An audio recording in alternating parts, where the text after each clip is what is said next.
नाम के गांव में सिम्बा नामक एक लड़का रहता था। सिम्बा अनपढ़ था। वो गांव में खेतीबाड़ी किया करता था। एक दिन गांव में सिम्बा की शादी होती है। सिम्बा की बीवी 10वीं क्लास पढ़ी हुई थी। सिम्बा की बीवी कोमल भूत प्रेत को नहीं मानती थी। वह पढ़ी लिखी होने के कारण इन सब में विश्वास नहीं करती थी। सिम्बा के माता पिता ने सिम्बा की बीवी को घर आने के बाद घर में कुछ भी मिठाई बनाने के लिए मना किया। कोमल को सिम्बा के माता पिता की ये बात बहुत अजीब लगी। आखिर इस घर में कभी मीठा क्यों नहीं बनता और सिम्बा के माता पिता ने उसे बनाने के लिए मना क्यों किया। कोमल को शादी से पहले रोज सुबह उठकर पूजा करने की आदत थी और वो भगवान जी को मीठे का ही भोग लगाती और सबको वही प्रसाद बांटती। परंतु सिम्बा के माता पिता ने उसे घर में मीठा बनाने व खाने से मना कर दिया था। इस बात से कोमल बहुत परेशान हुई।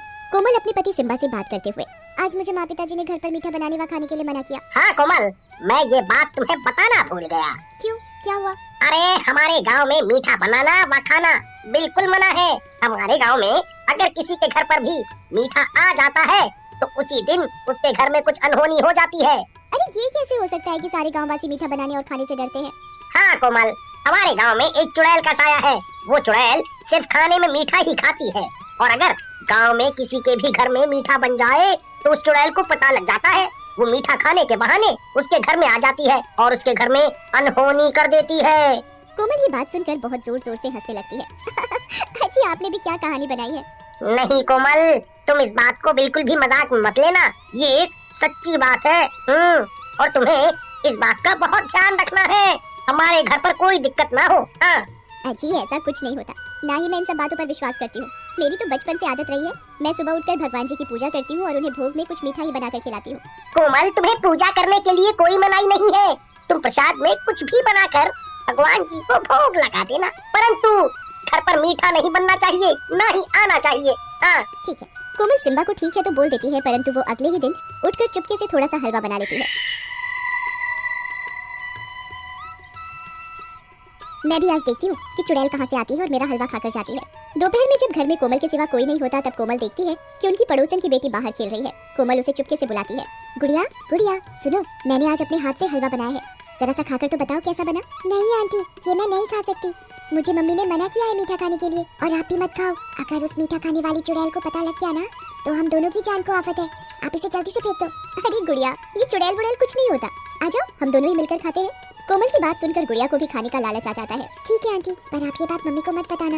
अरे तुम इस बात की चिंता मत करो, मैं किसी को कुछ नहीं बताऊंगी। गुड़िया कोमल का बनाया हलवा खाई रही होती है, तभी चुड़ैल को मीठे की खुशबू आ जाती है।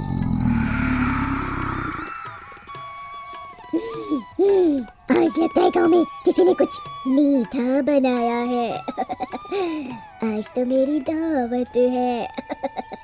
चुड़ैल सूंघते सूंघते कोमल के घर तक पहुंच जाती है। आज तो इस गुड़िया के शरीर में घुसना पड़ेगा। ये इतने समय में इस गांव में रह रही है, इसे अभी भी मेरा डर नहीं हुआ। इसका तो मैं वो हाल करूंगी कि ये याद रखेगी अच्छे से। गुड़िया के अंदर चुड़ैल घुस जाती है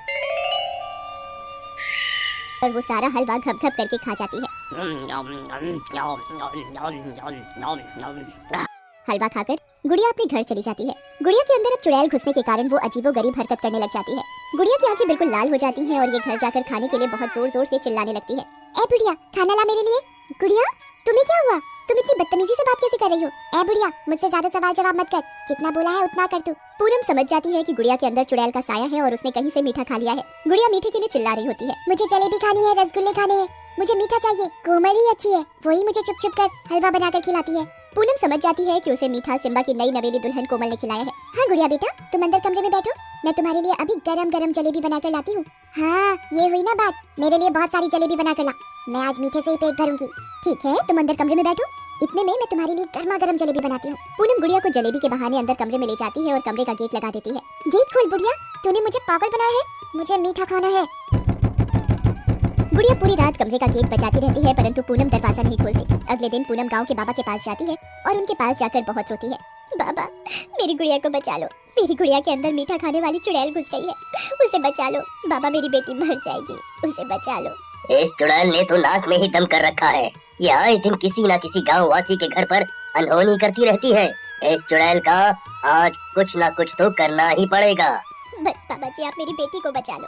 बेटा, तुम्हें पता है कि वो चुड़ैल उसके अंदर कैसे आई? जी बाबा जी, वो हमारे पड़ोस में सिम्बा की नई नवेली दुल्हन आई है, उसने हलवा बनाकर मेरी गुड़िया को खिला दिया है। उसके ही चक्कर में मेरी गुड़िया के शरीर में चुड़ैल ने प्रवेश कर लिया है। कोई बात नहीं बिटिया, तुम फिक्र मत करो, मैं समझ गया अब इस चुड़ैल के साथ क्या करना है। जी बाबा, बताइए।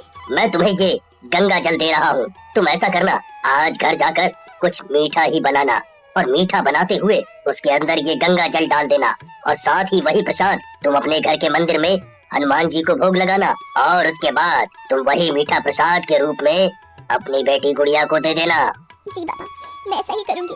बाबा पूनम को गंगा जल थमा देता है और घर पर जाकर मीठा बनाने को कहता है। पूनम घर जाती है और बहुत सारी जलेबी बनाती है। गुड़िया, ये लो बेटा, मैंने तुम्हारे लिए जलेबी बना दी, तुम्हें यही खानी थी ना? ए पागल बुढ़िया औरत, तुझे पता है ना मैं कल से भूखी हूँ?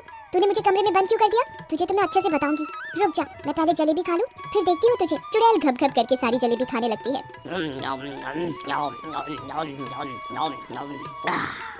चुड़ैल को जलेबी खाते समय तो पता नहीं लगता कि वो हनुमान जी को भोग लगाया हुआ प्रसाद है। चुड़ैल बिना किसी झिझक के सारी जलेबी खाने में लगी होती है। जैसे ही चुड़ैल जलेबी का आखिरी टुकड़ा खा रही होती है, तभी उसका शरीर जलने लग जाता है। चुड़ैल बहुत जोरों से चिल्लाने लग जाती है। हे पागल औरत, तूने इसमें क्या मिलाया है? ये मेरे शरीर को क्या हुआ है? ये जल कैसे रहा है? तुझे बहुत शौक था ना मीठा खाने का, अब खा तुझी भर के। अरे ये मेरा शरीर कैसे जल रहा है? मुझे क्या हुआ? तुझे पता नहीं है, ये कोई साधारण जलेबी नहीं है, ये गंगा जल में बनाई गई जलेबी है और हनुमान जी को भोग लगाई हुई है। तू मुझे क्या बताएगी?